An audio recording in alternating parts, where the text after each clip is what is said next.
오늘 우리에게 주시는 하나님의 말씀은 민수기 11장 10절에서부터 35절의 말씀입니다. 민수기 11장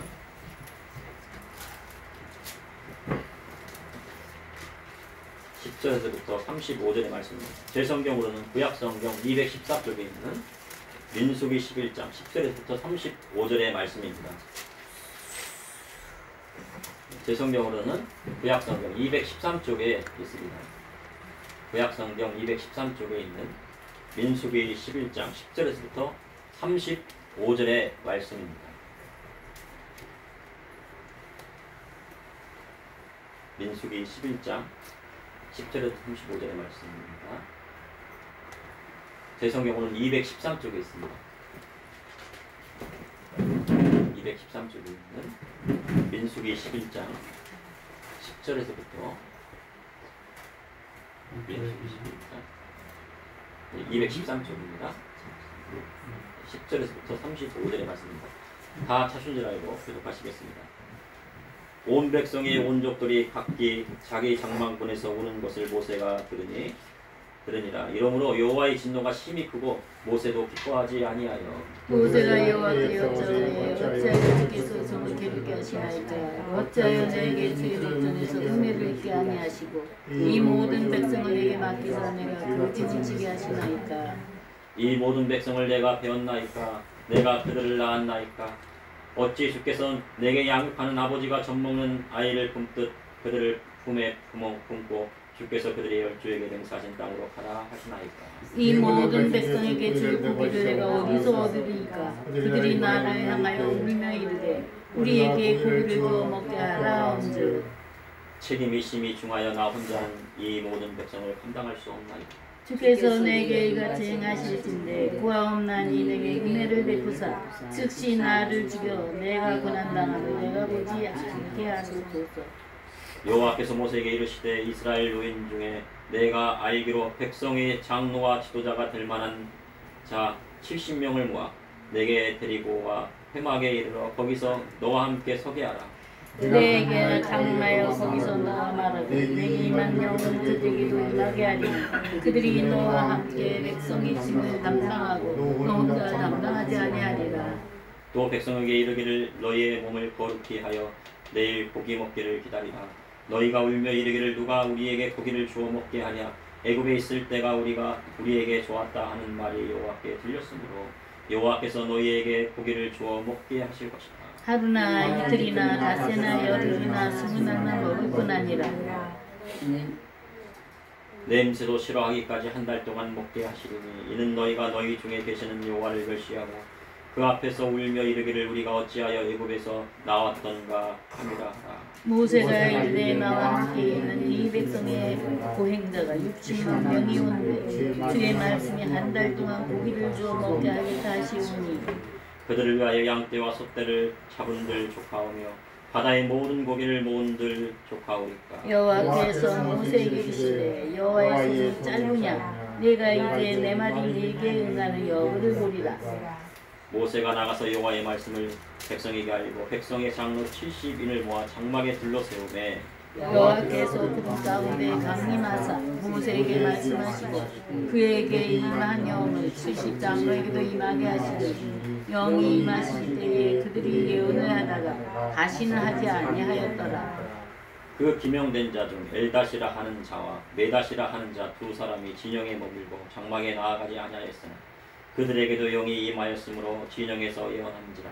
한 소년이 달려와서 모세에게 전하이르되 엘닷과 메다시 짐 중에서 예언하나이다 하며 택한 자 중 한 사람 곧 모세를 섬기는 눈의 아들 여호수아가 말하여 이르되 내 주 모세여 그들을 말리소서. 모세가 그에게 이르되 네가 나를 부르시게 하느냐. 여호와께서 그의 영을 그의 모든 백성에게 주사 다 선지자가 되게 하시기를 원하노라. 모세와 이스라엘 장로들이 진중으로 돌아왔더라. 바람이 여호와에게서 나와 바다에서부터 메추라기를 몰아 진영 곁 이쪽 저쪽 두 진영 사방으로 각기 하루들되는 진영이 두 규빗쯤에 내리게 한지라. 백성이 일어나 그날 종일 종야와 그 이튿날 종일토록 메추라기를 모으니 적게 모은 자도 10호멜이라. 그들이 자기를 위하여 진영 사면에 펴두었다가 고기가 아직 이 사이에 있어 지피기도 전에 여호와께서 백성에게 대하여 진노하사 시인이 불량으로 치셨으므로 그곳 이름을 기브론 핫다아와라 불렀으니 욕심을 낸 백성을 거기 장사함이었더라. 백성이 기브론 핫다아와에서 진행하여 흥진하여 다스르세 이름으로 다스르세 거기 이름으로 거기 거하니라. 거하니라. 아멘. 오늘 저는 민수기 11장 10절에서 35절의 말씀을 가지고 선지자의 삶이라는 제목을 통하여 하나님의 말씀을 증거하고자 합니다.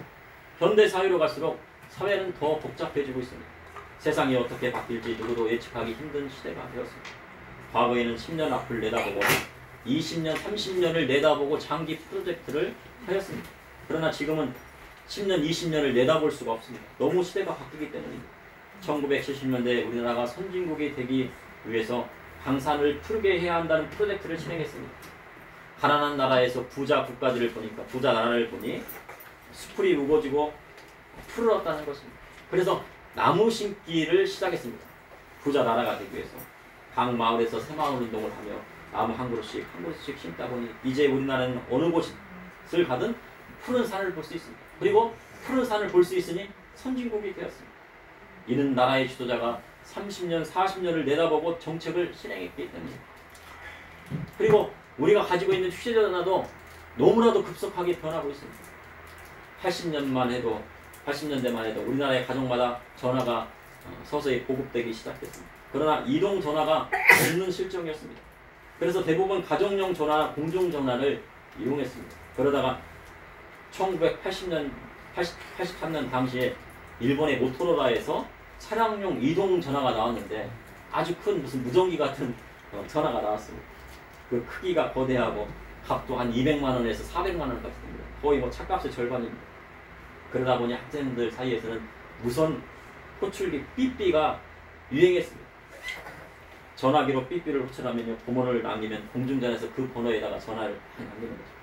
그래서 삐삐에 자기가 연락받을 전화번호와 너무 급한 일이다 그러면 옆에다가 8282를 누르면은 빨리빨리 전화를 줘라 급하다 라는 내용이었습니다. 그러다가 90년대 중후반에 들어오면서 PCS 폰이 나오게 되었는데 그때 번호는 지금은 뭐 010으로 다 통일했지만 016도 있었고 017도 있었고 018이 주로 이루어졌습니다. 이제 누구나 휴대전화를 소유할 수 있는 때가 되었습니다. 그런데 휴대전화가 1세대 폰과 2세대 폰을 지나고 그 1세대 폰과 2세대 폰은 전화하거나 문자를 보내는 것이나 사진을 찍을 정도였습니다. 그리고 모든 것이 버튼으로 누르는 것이었습니다. 그러다가 2009년에 3세대 휴대폰, 스마트폰이 나오게 되었습니다. 그리고 이를 3G 핸드폰이라고 하는데 거기다 인터넷까지 가능하게 된 것입니다. 휴대폰으로 인터넷이 가능하게 된 것은 상상하기 어려운 일이었습니다. 그리고 점점 속도가 빨라지더니 4기가 LTE폰이 나오고 그리고 5G가 나오게 됩니다. 4G가 나오고 5G 시대가 되어서 스마트폰으로 인터넷도 되고 그리고 은행 거래도 됩니다. 뭐 입출금, 뭐 송금 그리고 요즘 대출도 된다고 합니다. 핸드폰. 그래서 핸드폰 잃어버리면 안 됩니다. 그리고 그 비밀번호 가르쳐주면 안 됩니다. 쇼핑도 되고 내비게이션도 돼가지고 지도도 검색도 되고 무료 메신저도 되고 SNS를 통해서 어디서든 안 되는 것이 없는 시대가 되었습니다. 그리고 어떤 사람을 잃어버려 갖고요 그 핸드폰에 경찰서에 다 얘기 좀 우시청이 되겠어 어디에서 그 사람이 있는지까지 다 파악할 수가 있습니다. 앞으로 이 시대는 4차 혁명 시대를 맞이하여 AI와 로봇이 급속도로 번져가는 발전하는 시대가 되었습니다. 그래서 그에 필요한 전기와 배터리 시장에 큰 이목을 끌고 있습니다. 그리고 챗 GPT라고 하는 인공지능 서비스가 나오면서 AI가 사람을 대체하고 대량 해고를 맞는 사태가 일어났습니다. 사람이 필요 없는 거예요. 그래가지고 내일부터 그만 나오세요. 200명에게 대량 해고를 시키는 거예요. 근데 직장도에 언제 어떻게 될지 모릅니다. 언제 어떻게 잘릴지 모릅니다. 지금은 각광받던 직업이 몇 년 안에 사라지고 또 새로운 직업이 나타나게 됩니다. 그러니 미래를 예측하는 미래학이라는 학문이 나올 정도입니다. 미래를 정확하게 예측하면 그 사회에서 예측하지 못하면 그 사회에서 도태될 수 있기 때문입니다. 그러나 미래를 내다본다는 것은 쉽지 않은 일입니다. 그런데 성경에는 미래를 내다볼 뿐만 아니라 그것을 미래를 내다보고 정확히 그 시대를 파악하여 가르치고 장래를 예언하는 사람이 있었습니다. 그 사람을 누구라 합니까? 선지자라 하였습니다. 오늘 본문 민수기를 보니 선지자 모세가 모든 백성이 선지자 되길 원한다고 말씀을 하고 있습니다. 이를 통해 이 시대를 살아가는 저와 우리 성도에게 하시는 하나님의 말씀은 무엇인지 여러분과 함께 은혜를 나누고자 합니다. 첫째, 선지자는 하나님의 계시를 받아 나라와 민족을 올바른 길로 인도하는 사람입니다. 출애굽 사건을 통하여 애굽 왕 바로의 숙박에서 벗어나 광야로 나오게 되었습니다. 광야 생활에서 익숙하지 않았던 이스라엘 자손은요, 애굽 생활을 그리워하면서 과거를 쌓습니다. 다시 말하면 예수 믿는 사람이 아유 나는 예수 안 믿을 때가 더 좋았어 하는 겁니다. 세상에 있을 때가 더 좋았어. 세상으로 다시 돌아가고 싶어 하는 겁니다. 우리가 애굽에 있을 때는 값없이 생선도 먹고 오이도 먹고 참외도 먹고 부추도 먹고 마늘도 먹고 파도 먹었대요. 파는 뭐예요? 양파. 그 분홍색 양파 있죠? 우리가 보면 그 건강에서는 분홍색 양파가 아마 이집트에서 나온 겁니다. 그 양파가 먹고 싶었어요. 광야에 와보니 만나 외에는 아무것도 없다고 불평합니다. 그런데 백성들이 기력이 쇠하여 더 이상 못 버티겠다고 합니다. 이스라엘 백성이요, 고기를 먹고 싶은데 고기를 못 먹으니까 기력이 쇠해서 앞으로는 더 못 나가겠다는 겁니다. 그래서 장막문 앞에 앉아가지고요 엉엉 우는 거예요. 하나님 왜 우리한테 애굽에 있을 때는 고기도 먹고 양파도 먹고 오이도 먹고 부추도 먹었는데 우리가 이 광야에 나와가지고 상막밖에 없는 곳에서 고기를 못 먹게 했습니다. 그러니 여호와 하나님의 진노가 심하고 모세도 기뻐하지 못하고 마음이 괴로웠습니다. 모세도 백성들이 오는 것을 보고 마음이 괴로워 여호와 하나님께 아뢰니다. 민수기 11장 11절에 12절에 모세가 여호와께 여짜오되 어찌하여 주께서 종을 괴롭게 하시나이까? 어찌하여 내게 주의 목전에서 은혜를 입게 하시고 이 모든 백성을 내게 맡기사 내가 그 짐을 지게 하시나이까? 이 모든 백성을 내가 배웠나이까? 내가 그들을 낳았나이까? 어찌 주께서 나를 내게 양육하는 아버지가 젖먹는 아이를 품듯 그들을 품고 주께서 그들의 열조에게 맹세하신 땅으로 가라 하시나이까?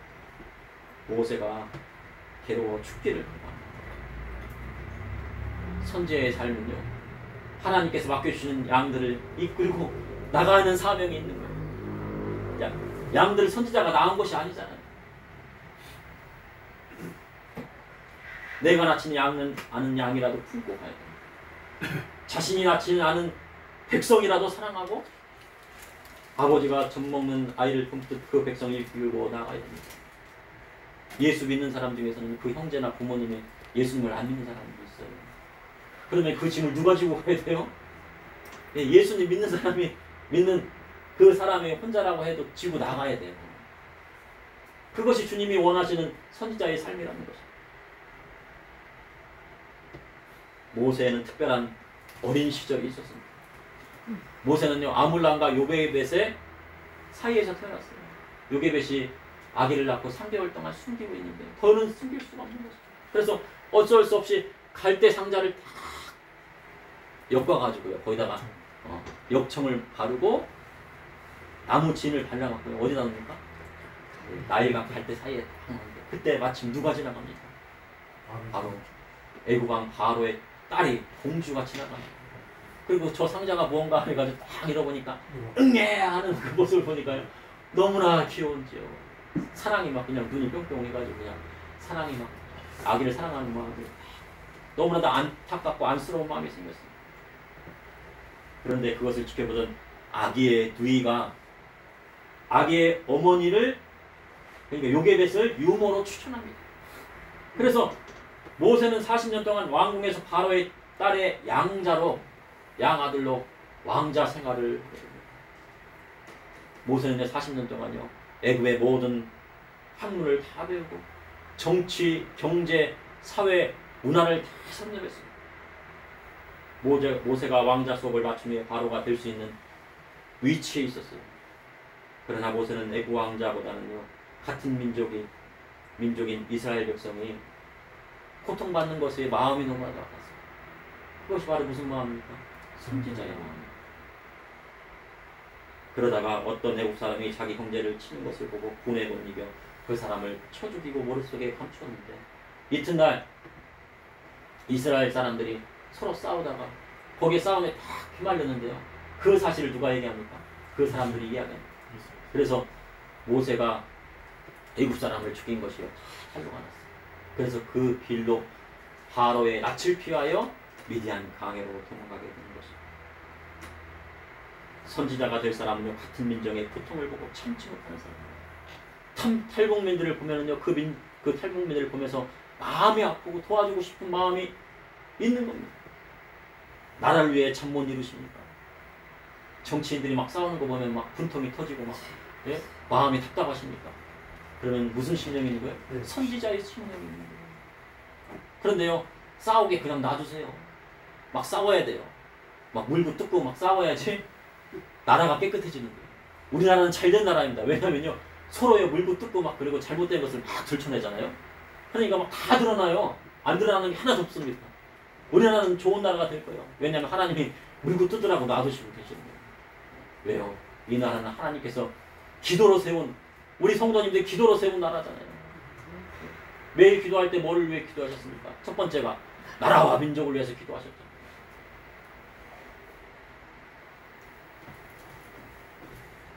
그러면 선지자의 사명이 있는 것이죠. 모세는 그렇게 40년 동안 미디안 광야에서 생활하면서 애굽 사람을 모두 잊고 마을까지 허물어졌습니다. 그런데 여호와의 사자가 떨기나무 속에서 불꽃으로 나타나셨습니다. 떨기나무가 있는데 불꽃이 막 있어도 막 타는데요. 나무는 타지 않아요. 그것이 바로 호렙산입니다. 떨기나무에 불이 붙었는데 나무가 타지 않습니다. 그것을 보려고요. 모세가 가까이 막 가서 봅니다. 나무에 막 불이 타고 있습니다. 그런데 그때 여호와 하나님께서 모세야! 모세야! 이렇게 부르시는 거예요. 40년 동안 부르셨습니까? 안 부르셨습니까? 안 부르시다가 인생 말년에 80대였는데 죽기 직전 됐는데 모세야! 모세야! 그랬더니 모세가 뭐라고 합니까? 내가 여기 있나이다. 비로소 누굴 만났어요? 여호와 하나님. 나는 아브라함의 하나님, 이삭의 하나님, 야곱의 하나님이니 애굽에 있는 내 고통의 백성의 고통 소리를 분명히 보았고 그들의 부르짖는 소리를 들어서 족과 꿀이 흐르는 약속의 땅 가나안 땅으로 인도하겠다고 하십니다. 선지자의 사명은 나라와 민족을 올바른 길로 인도할 사명을 가진 사람입니다. 그래서 교회는 시대적인 사명을 등한히 해서는 안 돼요. 시대를 분석하고 그 시대가 무엇이 하나님 말씀에서 잘못되었는지를 분석을 해야 됩니다. 이 시대를 올바로 해석하고 앞으로 나아가야 할 방향을 제시해야 됩니다. 그래야 미래 세대를 제대로 이끌어갈 수 있기 때문에 민수기 11장 13절에 15절에 이 모든 백성에게 줄 고기가 내가 어디서 얻으리이까 그들이 나를 향하여 울며 이르되 우리에게 고기를 주어 먹게 하온즉 책임이 심히 중하니 나 혼자 이 모든 백성을 감당할 수 없나이다. 주께서 내게 이같이 행하실 때 고하옵나니 내게 은혜를 베푸사 즉시 나를 죽여 내가 고난당함을 내가 보지 않게 하옵소서. 모세는요 선지자의 삶이 너무나도 무거웠어요. 우리 성도님들 예수 믿는 것이 너무나도 힘이 들고 고통스럽고 너무나도 그 짐이 무거우십니까? 장정 60만 명이라는 이스라엘 자손에게 어디서 고기를 구해서 먹일 수 있겠습니까? 그러나 이 또한 선지자가 감내하고 감당해야 할 일입니다. 그러니 모세가 여호와께 죽기를 강구한 거예요. 선지자는 도저히 불가능한 일을 가능하게 해야 하기 때문에. 그러나 하나님이 하시면요 되는 거예요. 60만 명이 넘는 사람들이 고기를 먹이는 거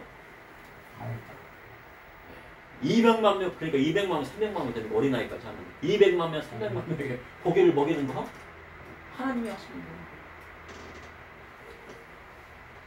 성경의 선지자 중에 죽기를 간구한 선지자가 또 있었습니다. 엘리야 선지자는 바알과 아세라 선지자 850명과 싸워 죽이고 이세벨이 그를 죽이고자 하여 광야로 피하여 노뎀나무 밑에서 여호와 하나님께요 죽기를 간구했어요. 그때 천사가 구운 떡과 물을 탁 주면서 물 한 병을 딱 주면서 모세의 등을 어루만져요. 모세가 엘리야의 등으로 엘리야 일어나라. 이 구운 떡과 물을 먹어. 일어나야지. 하나님 일 해야지. 몸이 아프십니까? 그래서 천사가 와서 머리를 맞아. 일어나야지. 하나님 일 해야지. 기도해야지. 말씀 전해야지. 그 떡과 물 한 모금 마시고요. 40주 40야를요 달려가고 어디에 이뤘습니까? 호렙산에. 거기서 하나님의 음성이 안 들어요. 화산이 폭발하고 지진이 막 나는데도 하나님의 음성이 안 들리는데 어디서 들립니까? 바람 가운데, 풀 가운데 세미한 음성이 막 들려요. 하나님의 음성. 그러면서요, 나밖에 안 남았는데 어떻게 합니까? 어떻게 사명 감당합니까? 그랬더니 바알에게 물을 끓지 않은 7,000명을 예배하셨다고 우리 하나님께서 말씀하셨어요. 그리고 마지막 사명을 세 가지를 주게 됩니다. 첫 번째가 뭡니까? 에후에게 기름을 부어서 아합의 집안을 멸망을 시키고 심판하고, 하사엘에게 기름을 부어 수리아의 왕으로 세우고, 엘리사에게 기름을 부어서 엘리야의 후계를 세우게 하십니다. 선지자의 삶이란 어떤 것입니까? 이런 것입니다. 둘째, 선지자의 삶이란 하나님이 주신 말씀을 따라 장래일을 백성에게 일깨우는 삶입니다. 여호와께서 모세의 기도를 들으시고 백성 중에 장로와 지도자 될 사람 70인을 모으라 하십니다. 그리고 회막 앞에 서게 하고 모세에게 임한 영이 그들에 두고 임하겠습니다. 그들이 모세와 함께 백성의 짐을 담당하리라 하셨습니다. 그럼 장로와 지도자는 누구입니까? 각 지파의 최고의 어른이에요. 지혜로운 최고의 어른들, 가장 나이가 많으시고 지혜롭고 그 지파를 이끌어가는 집안의 어른들을 뽑아놓은 거예요. 70명. 젊은 사람 뽑은 게 아니고. 이는 자기가 낳은 자손은 그 지파에서 가르치고 재판하는 것입니다. 그 집안에서 나오는 아이들은 누가 가르쳐야 합니까? 그 집안에서 가르치는 거예요. 김씨 집안에서 할 것은 김씨 집안에서 하고, 한씨 집안에서 할 것은 한씨 집안에서 하라는 것입니다. 그들을 모아 장막에 둘러세우자 여호와께서 구름 가운데 임하셔서 영입하고 그들이 예언하기 시작. 그러다가 다시 예언하지 아니하였는데, 그런데 이상한 일이 생겼다는 거예요. 민수기 11장 26절의 말씀 다 같이 합동하시겠습니다. 11장 26절의 말씀입니다. 그 기명된 자 중 엘다시라 하는 자와 메다시라 하는 자 두 사람이 진영에 머물고 장막에 나아가지 아니하였으나 그들에게도 영이 임하였으므로 진영에서 70명의 장로와 지도자들이 장막에 나갔어요. 그래서 거기서 68명이겠죠. 얘는데 진영에 머문 사람이 누가 있었다는 거예요? 두 명 있었다는 거예요. 엘다과 메다시. 그런데 진영에 머물렀으니까요, 장막에 나가지 않고, 여호와의 장막에 나가지 않고 있으면 어떻게 됩니까? 예언하지 말아야 되잖아요. 근데 예언하는 거에 그들이 두 사람의 장막에 머물렀지만 여호와의 영이 진영에서 예언하기 시작합니다. 그것을 본 한 소년이요 모세에게 전하여 엘답과 메다시 진중에서 예언한다고 하니 모세의 곁에 있던 보좌관 눈의 아들 여호수아가요 그것을 말리라고 하는 거예요. 선지자는 모세인데 왜 그 엘답과 메다시 왜 예언하냐는 것입니다.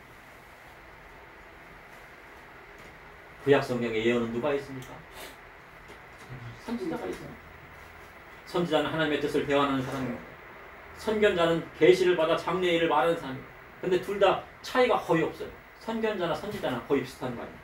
그런데 선지자가 아닌 두 사람이 진영에서 예언한 일을 어떻게 해야 됩니까?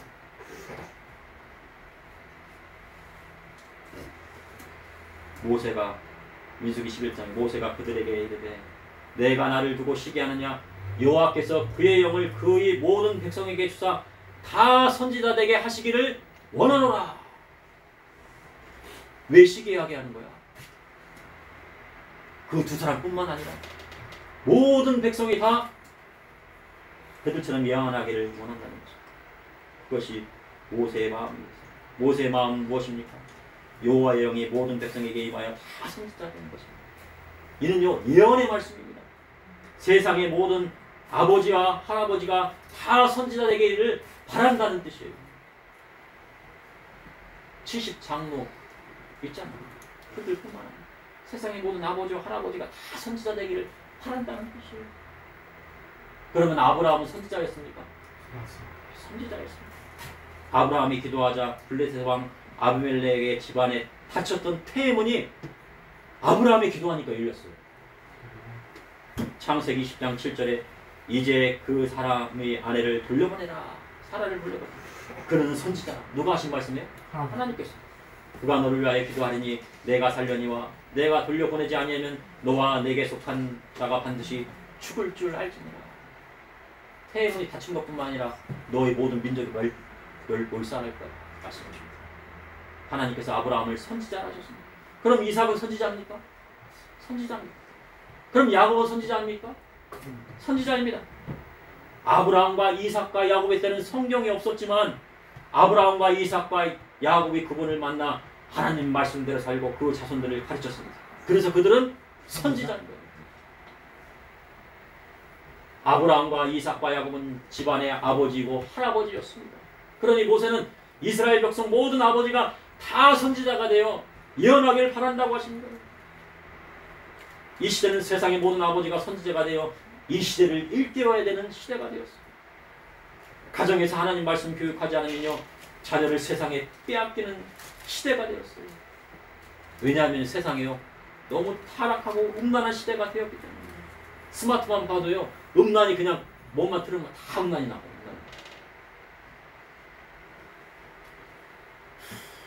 앞으로는요 남자 며느리 데리고 오게 생겼어요. 여자 사위 데리고. 다른 나라는 합법적으로 그걸 합법화시켰어요. 우리나라는 아직까지 막고 있어요. 근데 그것을 통과시킬 국회의원들 지금 어디에 갔습니까? 국회에 다 들어갔다는 거예요. 그 법을 통과시키려고 준비하고 있는 국회의원들이 있어요. 그러니 누가 이 시대를 깨우실 겁니다. 세상 많은 사람이 자기 부인 버리고 다른 여자와 장가드는 시대가 됐어요. 근데 그것이 옳다고 얘기해요. 이번에 세계 이혼이라고 하는 재판이 있었답니다. 다 아시겠지만 1심 판결에서는 1억의 위자료와 600억 상당을 판결했는데 2심 재판부에서는 1조 3천 원을 배상하라고 했어요. 1조 3천억 원, 1조 3,800억 원이죠. 를 배상하고 주식도 분할하라고 합니다. 판사는 혼인의 순결과 일부 일처리를 무시하는 것에 대한 과한 판결을 내렸다고 해요. 그러면 1조 3천억 원에 하루 이자가 얼마일까요? 2억이에요. 2억. 뭐 1억, 뭐 2억 된다고 해요. 하루마다 안 갚으면 어떻게 돼요? 20%, 30% 이자가 붙어가고요. 예, 뭘 보험 판결이 그래요. 돈 안 내면 어떻게 해요? 이자가 붙어요. 1년에 20%, 30%. 그런데 그가 가진 주식 비율이 17%밖에 되지 않으니 경영권 방어도 어려울 수 있다는 이야기가 있다. 근데 그것이 옛날 과거 대통령의 비자금으로 이루어졌다는 거 아닙니까?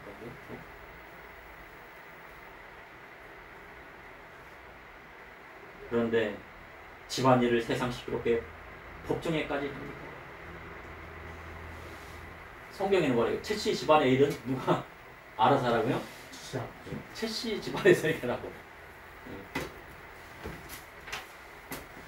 각 집안에서 해야 되는데 세상 법정으로 하니 그로 인하여 그 자녀들이 얼마나 많은 상처를 받았겠습니까?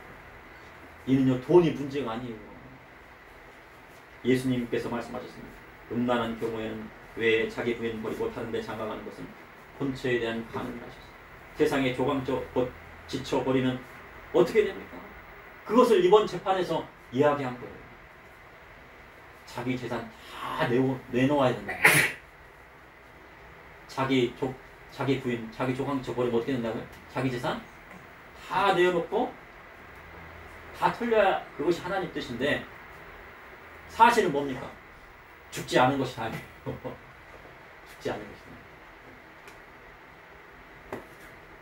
그러니 세상의 모든 아버지는 무엇이 되어야 됩니까? 선지자가 되라고 하십니다. 그래서 자녀들에게 하나님 말씀을 올바로 가르치라는 것. 하나님 말씀을 자녀들에게 올바로 가르쳐야 할 사명이 우리에게 있다는 것입니다. 셋째, 모세의 예언의 말씀은 오순절 성령 강림 사건으로 이루어졌습니다. 요엘서 2장 28절에 그 후에 내가 내 영을 만민에게 부어주리니 너희 자녀들이 장래의 일을 말할 것이요 너희 늙은이는 꿈을 꾸며 너희 젊은이는 이상을 볼 것이며 그때 내가 또 내 영을 남종과 여종에게 부어줄 것이며. 구약 성경에는 특정한 사람에게만 하나님의 영이 임했습니다. 사사시대에는 사사들에게 임했어요. 삼손에게 하나님의 영이 임하니까 어떻게 해요? 삼손이 힘이 막 세졌어요. 나귀뼈 하나 가지고 막 당나귀뼈 하나 가지고 어떻게 해요? 3,000명을 때려잡아요.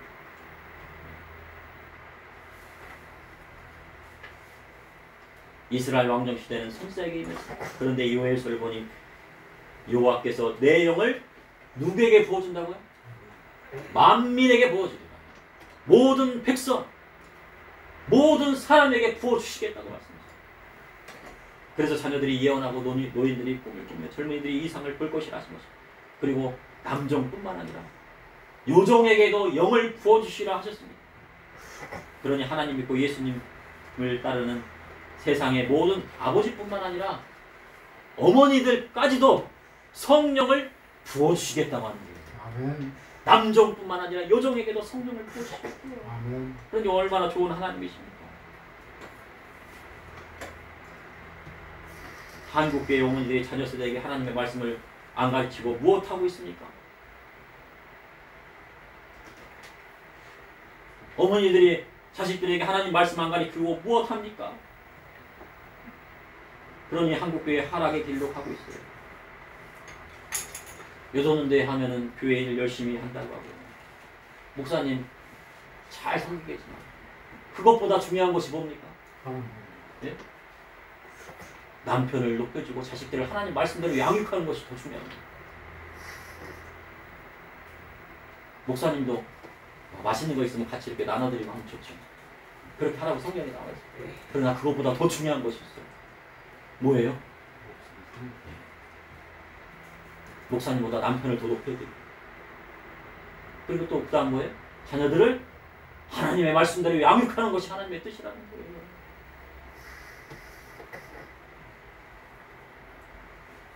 그런데 아버지는 헬라인이고 이방인이고 어머니 유니게와 외할머니 로이스는 디모데를 하나님 말씀대로 양육했습니다. 그랬더니 정말 진정한 목회자가 나왔다는 거예요. 그러니 믿음의 성도는 성령 충만함을 받고 남종이든 여종이든 선지자처럼 되어야 한다는 것입니다. 그래야 한국교회에 희망이 있는 거예요. 아멘. 희망이 있어요. 에베소서 4장 11절에서 12절에 그가 어떤 사람을 사도로 어떤 사람은 선지자로 어떤 사람은 복음 전한 자로 어떤 사람은 목사와 교사로 삼으셨으니 이는 성도를 온전하게 하여 봉사의 일을 하게 하며 그리스도의 몸을 세우려 합니다. 교회의 직분은요 직위가 아닙니다. 직급이 아닙니다. 하나님께서 맡기신 사명입니다. 아멘. 서예를 정하기 위해서가 아니라 성도로 직분을 받아 그리스도의 몸된 교회를 세우기 위함입니다. 그래서 교회는요 모두 봉사예요. 교회 일은 봉사하는 겁니다. 이 시대에 선지자가 있습니까? 세례 요한은 하늘의 권세를 받아 많은 사람에게 세례를 베풀었습니다. 엘리야 선자는 그리 시냇가에서 까마귀가 주는 고기와 떡을 먹고요. 두 끼만 먹었어요. 아침 저녁. 세례 요한은 광야에서 외치며 낙타의 토롯과 허리에 가죽들을 띠고 메뚜기와 하루보 석청을 먹었답니다. 석청도 하루 보고 쥐업 열매도 하루 봅니다. 그것이 선지자의 삶입니다. 우리의 예수님은 왕이시고 대제사장이시고 선지자이신 사명을 살다가 지금도 어디 계십니까? 하나님 우편에 계세요. 그러니 이 시대의 선지자가 귀한 것입니다. 그러나 모세가 뭐라고 합니까? 모든 백성이 뭐 되기를 원한다고요? 선지자 되기를 원한다. 어떤 사람은 사도로 어떤 사람은 선지자로 어떤 사람은 복음 전하는 자로 목사와 교사보다 뭐가 앞섭니까? 복음 전하는 자가 앞서요. 앞서 나오잖아요. 사도가 먼저 나오고 선지자가 나오고 복음 전도가 그 다음에 목사와 교사. 그만큼 전도하는 것이 중요합니다. 그리고 어떤 사람은 목사와 교사로 세웠습니다. 저는요 강당에 섰지만요 저는 뭐라고 생각하냐면요 교사라고 생각해요. 하나님의 말씀을 가르치는 사람. 제가 어르신들 놓고 무엇을 가르치겠습니까? 그런데요, 목회자는 무슨 일을 해야 돼요? 가르치는 일을 해야 합니다. 저는 16년 동안 교직에 있었습니다. 학생들을 가르쳤습니다. 학생들이 말을 정말 안 듣더라고요. 그러면 학교에서 가르치는 것이 어려울까요? 강대상에서 말씀 전하는 것이 어려울까요? 학생을 가르치는 당연히 설교하는 것이 어렵습니다. 제가 해보니까 16년 동안 학생 가르쳐봤지만 강대상에서 설교하는 것만큼 어려운 것이 없어요. 일주일 내내 설교 생각을 했어요.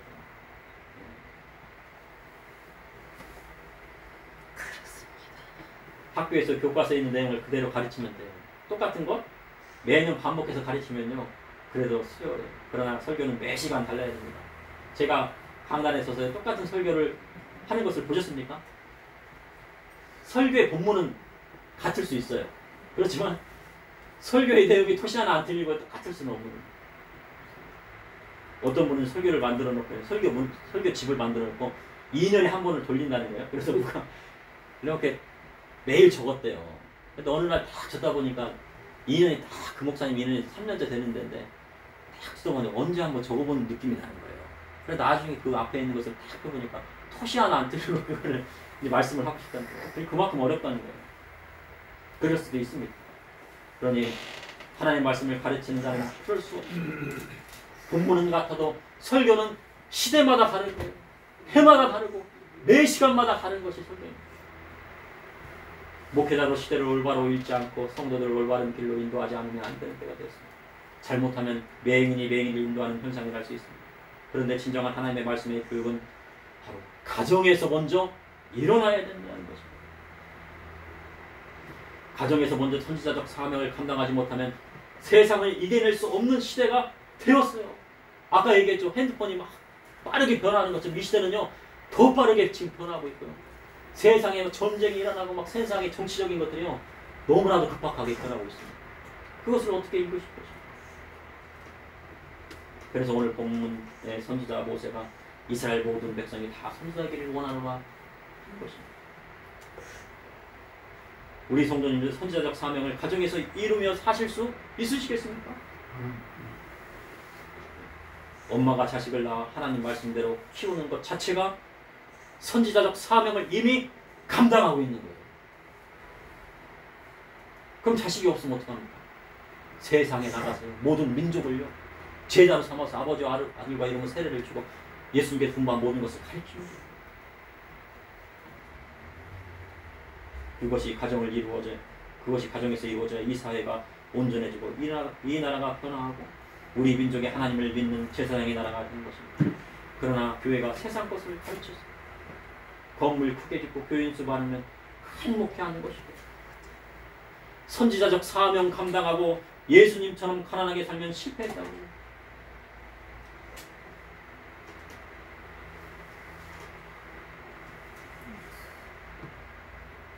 엘리야 선지자나 엘리사 선지자가 큰 책상 놓고 거기서 이렇게 있었습니까? 작은 책상 놨잖아요. 큰 떡 먹었어요? 작은 떡, 요만한 떡.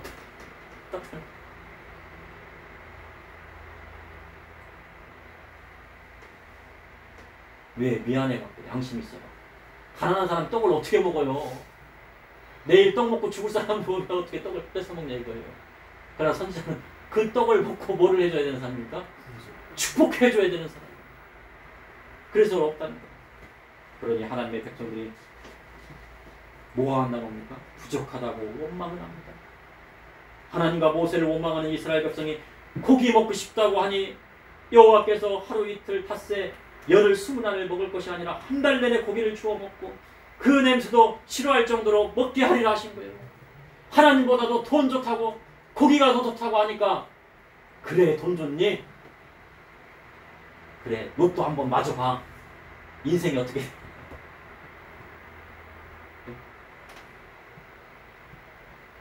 로또 맞은 사람들 어떻게 됐어요? 대부분 사람들 미국에요. 마약에 취하고 가정 파탄나고 어떻게 됐습니까? 땀 흘려 흘린 것을 먹으라 그랬죠. 사람이 먹는 것이 중요한 것이 아닙니다. 선지자처럼 하나님의 영을 받아 그분의 말씀대로 사는 것입니다. 그런데 사람들은 너무 먹고 사는 데 매여 있습니다. 그러니 미래를 알 수 없고 장래의 소망도 없고 선지자적인 사명도 감당할 수 없는 것입니다. 믿음은 바라는 것들의 실상이요 보이지 않는 것에 증거하셨습니다. 선지자적 사명을 가지고 미래를 바라봐야 합니다. 보이지 않는 것을 예측하고 나가야 합니다. 남들이 생각하지 못하는 것을 생각해내고 세상 사람들이 만들지 못하는 것을 창조하는 사람이 성도가 되어야 됩니다. 그리고 무엇이 옳고 그른 것인지 시대를 바르게 판단하고 어떤 것이 하나님 앞에 죄인지 아닌지를 구별하여 하나님 말씀대로 나가야 합니다. 그래야 할 때 하나님이 주신 복을 누리며 살아가는 삶을 살게 됩니다. 그래야 할 때 자동적으로 복은 내리게 되는 거예요. 복은 순서가 있어요.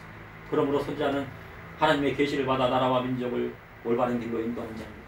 선지자의 삶이란 하나님의 주신 말씀을 따라 장래의 일을 백성에게 일깨우는 사명이 있습니다. 그리고 모세의 예언의 말씀은 오순절 성령 강림 사건으로 예수를 믿는 모든 사람에게 가능하게 되었습니다. 잠시 기도하십시오. 사랑해 주님 오늘도 감사합니다. 이렇게 주님 앞에 나와 예배드리게 하여 주시니 감사합니다. 아멘. 저와 우리 모든 성도님들 선지자적 사명을 감당할 수 있게 하시옵소서. 아멘. 하나님의 말씀을 가정 가운데 자녀들에게 가르치고 미래 세대에게 가르치고 예수님 믿지 않는 사람들에게 복음을 증거할 수 있도록 인도하셔서 하나님의 놀라운 축복이 이루어질 수 있도록 인도하여 주시옵소서. 예수님. 아멘.